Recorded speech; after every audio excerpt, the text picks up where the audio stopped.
الحمدللہ رب العالمین الصلاۃ والسلام علی رسولہ الامین وعلی آلہ وصحبہ اجمعین وعلی من تبعہم بإحسان الی یوم الدین۔ محترم بزرگوں، عزیز ساتھیوں اور پیارے بچوں، السلام علیکم ورحمۃ اللہ۔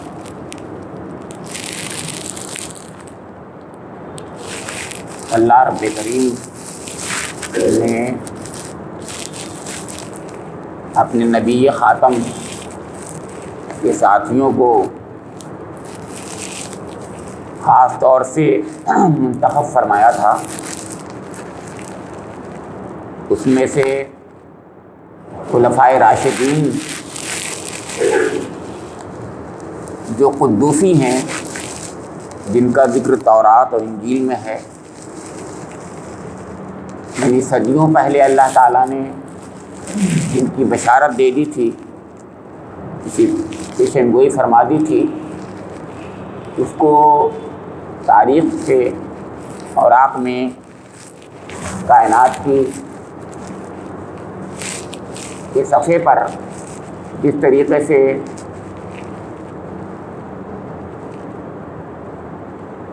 لایا گیا، وہ بہت اہم واقعہ ہے، بہت ہی متحیر کر دینے والا واقعہ ہے۔ حضرت عمر رضی اللہ تعالیٰ عنہ کے بارے میں بات چل رہی ہے کہ جب 6 سال گزر گئے ہیں حضور نبی اکرم کو دعوت دیتے ہوئے اور آپ کی نبوت کو، تو اس وقت دشمنان اسلام نے، سرداران قریش نے یہ طے کیا، جیسے گزشتہ جمعے میں بتایا تھا آپ کو، کہ یہ نعوذ باللہ ان کی نظر میں محمد صلی اللہ علیہ وسلم کی ایک تحریک ہے، ایک انہوں نے اپنے مقصد کے تحت یہ کام شروع کیا ہے، اور باپ دادا کا جو دین چلا آ رہا ہے اس سے وہ انحراف کرانا چاہتے ہیں، دور کرنا چاہتے ہیں۔ بہت ایک قسم کا پروپیگنڈا تھا، جیسے آج بھی کسی سچ بات کا، حق بات کا پروپیگنڈا نگیٹو انداز میں کیا جاتا۔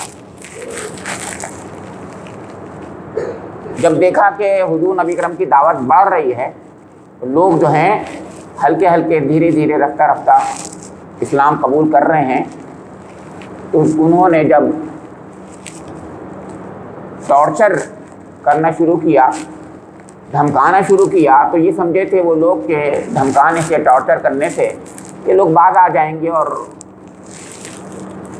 جو آج زبان سے کچھ باتیں لا رہے ہیں وہ سب چھوڑ دیں گے، چھوڑ بیٹھیں گے۔ لیکن ایسا نہیں ہوا۔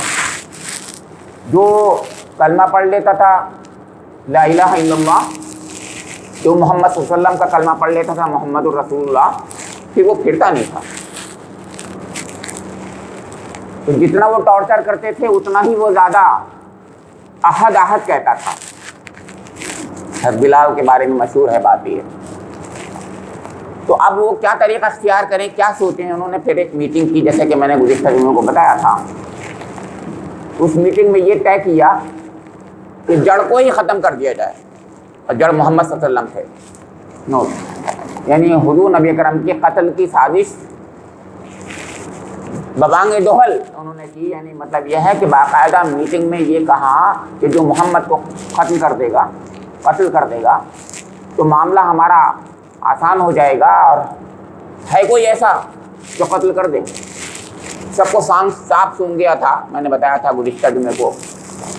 کوئی نہیں بول پایا، کیونکہ پورا خاندان تھا حضور نبی اکرم صلی اللہ علیہ وسلم کا، بنو ہاشم، جو آپ کی پشت پر تھا۔ وہ ایسا کر نہیں سکتے تھے قبائلی نظام میں کہ جیسے چاہے جس کو مار دو، ایسا نہیں تھا وہاں پر۔ تو قبائلی نظام میں خاندان کی پشت پناہی حاصل ہوتی ہے۔ تو حضور نبی اکرم صلی اللہ علیہ وسلم کو اپنے خاندان کی پشت پناہی حاصل تھی اللہ کے کرم سے۔ تو کوئی نہیں بولا، خاموش سب ہو گئے، سب کو صاف سن گیا۔ نوجوان میں نے بتایا تھا آپ کو 33 سال کی عمر اس وقت تھی جس وقت یہ میٹنگ چل رہی تھی. حضرت عمر رضی اللہ تعالیٰ عنہ کی 33 ایئرس کی. جوان ہوتا ہے نوخیز نہ صحیح لیکن جوان ہوتا ہے، نوجوان ہوتا ہے 35 سال کی عمر میں بھی انسان.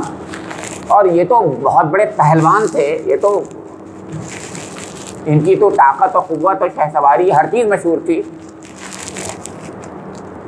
ان کا تو غصہ آج تک مشہور ہے. تو انہوں نے یہ کہا کہ میں محمد صلی اللہ علیہ وسلم کو قتل کر دوں گا. سب خاموش تھے، وہ بول گئے حضرت عمر رضی اللہ تعالیٰ عنہ. تو اس پر ابو جہل جو ماموں تھا حضرت عمر بن خطاب رضی اللہ تعالیٰ عنہ کا ماموں، سگا ماموں تھا، اس نے کہا شاباش بیٹے، مجھے تو تجھ سے یہی امید تھی. ہاں، نہ صرف یہ کہ تمہیں 100 اونٹ انعام میں دیے جائیں گے بلکہ 400 درہم بھی نقد انعام میں دیے جائیں گے. تو 100 اونٹ 400 درہم، یہ ان کو اس کی کوئی ضرورت نہیں تھی. ان کو تو حضرت عمر کو تو غصہ ہے، ناراضگی ہے کہ میرے باپ دادا کے دین پر پیچھے چل رہا ہے. میں نے بتایا تھا وہ مخلص ہیں اپنے معاملے میں، مخلص ہیں. وہ غلط بات میں مخلص ہے. ہو سکتا ہے انسان غلط فہم ہے، منافقت نہیں ہے اس کے اندر، یہ کوئی لالچ نہیں ہے اس لیے نہیں کر رہے کچھ وہ کام، بلکہ جو دل میں آ گئی بات وہ صحیح ہے، اس کو کر گزریں گے. وہ یہ چیز ان کے اندر ہے. بہرحال دنیا والے تو اپنے لالچ اور یہ طریقے اختیار کرتے ہی ہیں. وہ جو چاہیں اس نے کہا، اور جو چاہیں، ان کو اس سے کوئی مطلب نہیں تھا کہ مجھے اور اونٹ ملیں گے کہ نہیں ملیں گے، اس سے کوئی تعلق نہیں تھا. ان کے تو ذہن میں ایک بات آ گئی. میں نے یہ بھی بتایا تھا آپ کو کہ اس سے پہلے ایک دو روز قبل، اور اس سے پہلے کتنی بار حضور نے دعا مانگی ہوگی اللہ ہی جانتا ہے، لیکن جو 1-2 روز پہلے دعا مانگی تھی، بہت رو رو کے حضور نے مانگی تھی دعا. اس کی وجہ یہ تھی کہ حضرت عمر جو تھے اتنی زیادہ تکلیف پہنچانے لگے تھے ان نو مسلموں کو کہ اس سے باندیاں لونڈیاں بیچاری بہت پریشان، اور جو غلام تھے بہت پریشان تھے، بہت پیٹتے تھے، بہت مارتے تھے. اور پھر مارتے مارتے تھک جاتے تھے تو کہتے تھے کہ میں تھک گیا ہوں اس لیے تجھے چھوڑ دیا، اور پھر جب بعد میں تجھے ماروں گا. تو عجیب کیفیت تھی، عجیب چیز تھی. اور دوسری طرف وہ سب سے بڑا سردار تھا جس کو ہم ابو جہل کہتے ہیں، وہ ماموں تھا حضرت عمر کا، عمرو بن ہشام. تو حضور نے دعا مانگی تھی، اے اللہ تو ان 2 عمروں میں سے، ایک عمر عمرو بن ہشام، ایک عمر بن خطاب، ان میں سے کسی ایک کو ایمان عطا کر کے اسلام کو عزت عطا فرماتے. رو رو کے دعا مانگی. دعا تو پہلے بھی مانگ رہے تھے، لیکن ایسی دعا مانگی کہ پھر اللہ تعالیٰ کی بارگاہ میں وہ قبول ہوتی ہی ہے دعا، اور وہ بھی حبیب خدا کی دعا ہو. اور پھر وہ معصوموں کے لیے، کہ معصوموں کی آہوزاری کا مسئلہ بھی تھا، ان کی فریاد کا مسئلہ بھی تھا، ان کی تکلیف کا مسئلہ بھی تھا. تو اللہ تعالیٰ کے یہاں بارگاہ میں وہ دعا قبول ہو چکی تھی، ہو رہی تھی. اب دیکھیے دنیا میں یہاں یہ ہو رہا ہے، میں نے بتایا تھا مشیت کا نظام یہ ہے، ادھر یہ ہو رہا ہے. دنیا والے یہ کر رہے ہیں، ابلیسی طاقتیں وہ کر رہی ہیں، رحمانی طاقتیں اللہ تعالیٰ کا فیصلہ وہ ہو رہا ہے. اب اس درمیان میں حضرت عمر رضی اللہ تعالیٰ عنہ ننگی تلوار لے کر کے جا رہے ہیں، یعنی ان کو شاباشی ماموں سے مل گئی ہے، وہ نکل کے آ رہے ہیں اور یہ کہہ رہے ہیں کہ ہاں اب میں خاتمہ کر دوں گا نعوذ باللہ حضور نبی اکرم محمد صلی اللہ علیہ وسلم کا. راستے میں حضرت نعیم بن عبداللہ مل جاتے، یہ انہی کے خاندان والوں میں سے تھے، ایمان لا چکے تھے لیکن خاموش تھے. لیکن تیوروں کو حضرت عمر کی پہچان گئے کہ یہ کچھ معاملہ کچھ گڑبڑ زیادہ ہے. تلوار ننگی ہاتھ میں لیے ہوئے غصے میں چلے جا رہے ہیں، کہیں کس طرف کو جا رہے ہیں. اس طرف سے مراد یہ تھا کہ جدھر حضور نبی اکرم مل سکتے تھے ان کو، دار ارقم، جہاں پر حضور نبی اکرم خاص طور سے اپنے مومنین کی تزکیہ کرتے تھے، ان کی تربیت کرتے تھے، ان کو نماز سکھاتے تھے، ان کو دین سکھاتے تھے. یہ دار ارقم کہلاتا ہے. وہ دار ارقم تھا، کوہ صفا کے دامن میں تھا بالکل. تو ادھر چلے جا رہے تھے. تو نعیم بن عبداللہ نے کہا عمر کہاں جا رہے ہو؟ تو کہا کہ بے ساختہ کہا کہ محمد کا خاتمہ کرنا، معاذ اللہ معاذ اللہ معاذ اللہ۔ تو انہوں نے یہ کہا کہ ارے تم وہ تو ان کو تو بعد میں دیکھنا، پہلے اپنے بہنوئی اور بہن کی فکر کرو، اپنی بہن اور بہنوئی کی فکر کو۔ کیا مطلب؟ یعنی وہ دونوں مسلمان ہو گئے، پہلے ان کو دیکھو تم تو محمد کو بعد میں دیکھنا صلی اللہ علیہ وسلم۔ اب تو ان کو آپ بگولا ہو گئے، اور اس کے بعد وہ تھے بجائے ادھر جانے کے اپنی بہن کے گھر کی طرف، بہنوئی کے گھر کی طرف مڑ گئے۔ جب دروازے میں پہنچے تو حقیقت میں یہی تھا کہ حضرت عمر رضی اللہ تعالی عنہ کی بہن اور ان کے بہنوئی قرآن پڑھ رہے تھے۔ روایتوں میں آتا ہے خباب بن ارت ان کو قرآن پڑھا رہے تھے۔ بہرحال وہ قرآن پڑھ رہے تھے، آواز آ رہی تھی، دروازہ کھلوایا، اور کھلوایا کیا، توڑا، جو بھی کہیے آپ، اس کو توڑ تاڑ کے اندر گھس گئے۔ حضرت خباب بن ارت ایک طرف کو چھپ گئے، ایسے ہی آتا ہے۔ اس کے بعد وہ جو ہے انہوں نے جاتے کے ساتھ ہی یہ کہا کہ تو محمد کے دین پہ چلا گیا، دین کا مان لیا، تم نے قبول کر لیا تم لوگوں نے۔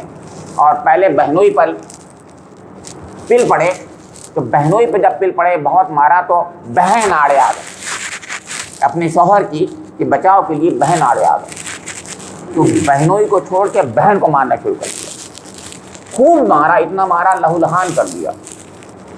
جب بہت مار لیا تو وہ بھی تو حضرت عمر کی بہن تھی، وہ بھی تو خطاب کی بیٹی تھی، اگر خطاب کے بیٹے عمر تھے تو خطاب کی بیٹی فاطمہ بھی تو تھی۔ تو کہا عمر خوب مار، جتنا مار سکتا ہے مار لے، تو جان لے لے ہماری، مگر محمد کا جو کلمہ پڑھا ہے وہ نہیں ہٹے گا۔ ہیں اب تو ایک دم بدل گئے، یہ کیا مطلب؟ کیا کہا کہ تم مار ڈال ہمیں، عمر تم مار ڈال، لیکن جو کلمہ پڑھا ہے وہ نہیں پھرے گا، اب وہ نہیں پھرنا ہے ہمیں، وہ دین تو ہم نے قبول کر لیا، اب نہیں جائے گا، جو چاہے کر لے تو اب ہمارا۔ ایک دم ہاتھ اٹھا ہوا تھا، نیچے ہو گیا ایک دم۔ یہ کیا کہہ رہے ہیں، یہ کیا ہو گیا؟ میں تو سمجھ رہا تھا دھمکا لوں گا، یہ تو الٹا ہو گیا۔ دھمکانے سے تو کام بننا تھا، سمجھتے دھمکانے سے کام بن جائے گا، یہاں ایسا نہیں ہو رہا ہے۔ تو اس کے بعد انہوں نے کہا، ایک دم گھبرا گئے اور عجیب سی کیفیت ہو گئی کہ میری بہن، خون نکل رہا تھا بہن کے، تو مامتا بھائی کی بہن کے سے محبت بھی دیکھو ہوتی، محبت بھی کا رشتہ ہوتا ہے، کچھ بھی صحیح۔ تو یہ کہا کہ آخر تم کیا پڑھ رہے تھے؟ اس روایت میں جس کو میں اب بتا رہا ہوں اس میں تو یہ ہے کہ انہوں نے فوراً دکھا دیا، لیکن اور روایتوں میں یہ آتا ہے کہ اس وقت انہوں نے کہا کہ نہیں تو ناپاک ہے، بہن نے کہا تو ناپاک ہے، تو نہا پہلے، پاک ہو، پھر ہم جو ہے تجھے دکھا سکتے ہیں صحیفہ۔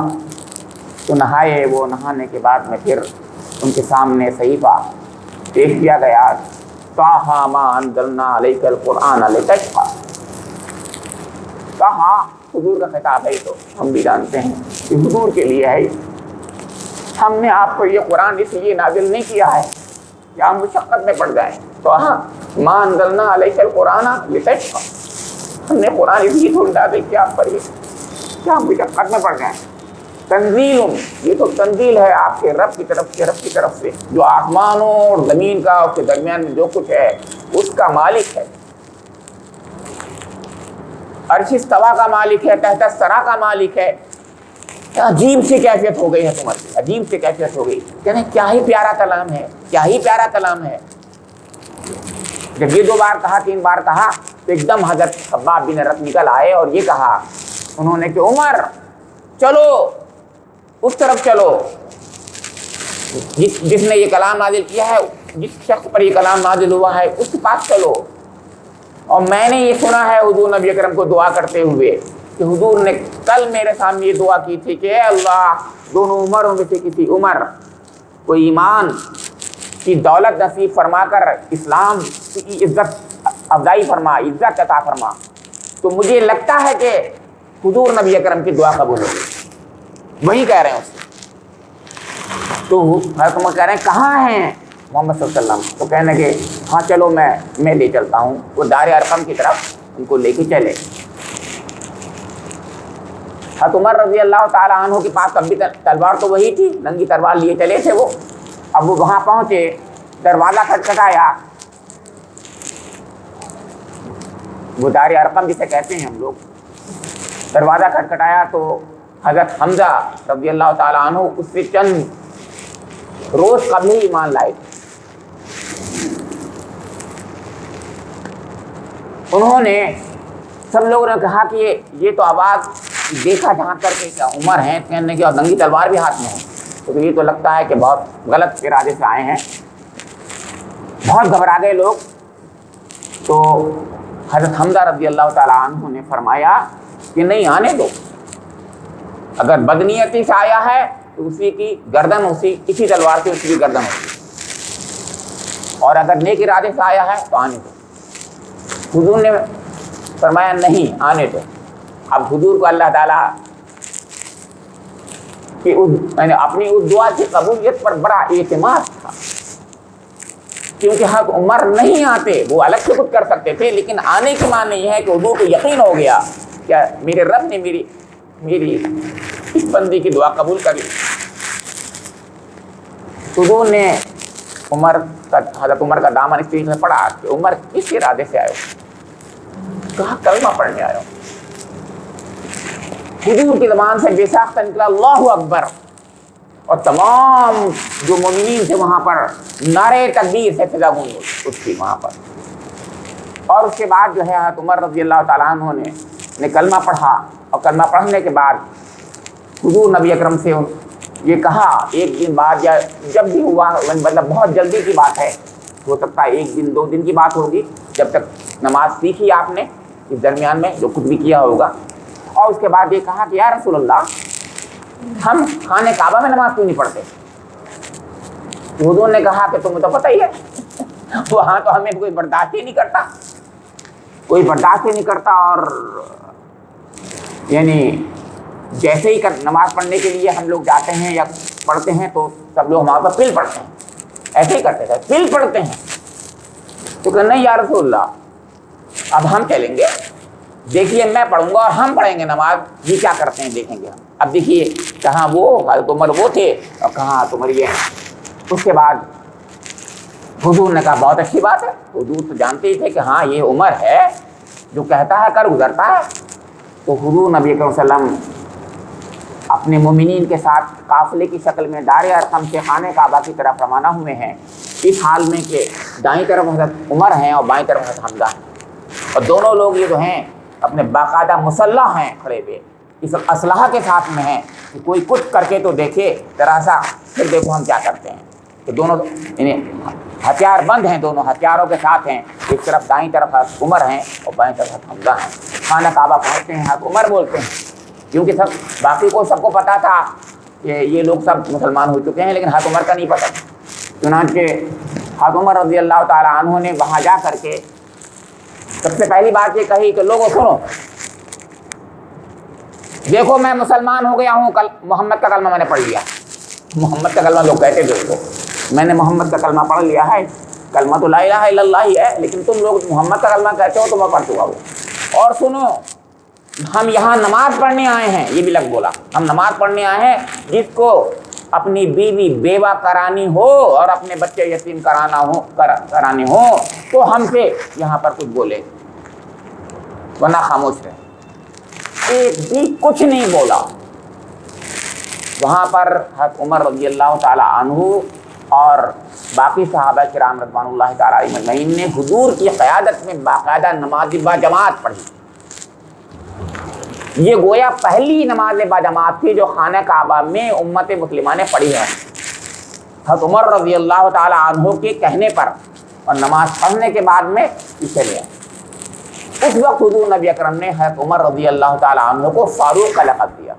یہ فاروق کا لقب ہے جس کا میں ذکر کر رہا تھا، یعنی اے عمر، تم حق و باطل کے درمیان میں امتیاز کرنے والے ہو۔ آج معلوم ہو گیا دنیا کو کہ حق یہ ہے اور باطل یہ۔ اللہ رب کریم سے میری دعا ہے کہ مجھے اور آپ لوگوں کو حضرت عمر رضی اللہ تعالیٰ عنہ کا چھوٹا سا ایمان کا حصہ بھی عنایت فرما دے کہ میں بھی حق اور باطل میں تمیز کر سکوں اور آپ بھی کر سکیں۔ ربنا تقبل منا انک انت السمیع العلیم وتب علینا انک انت التواب الرحیم۔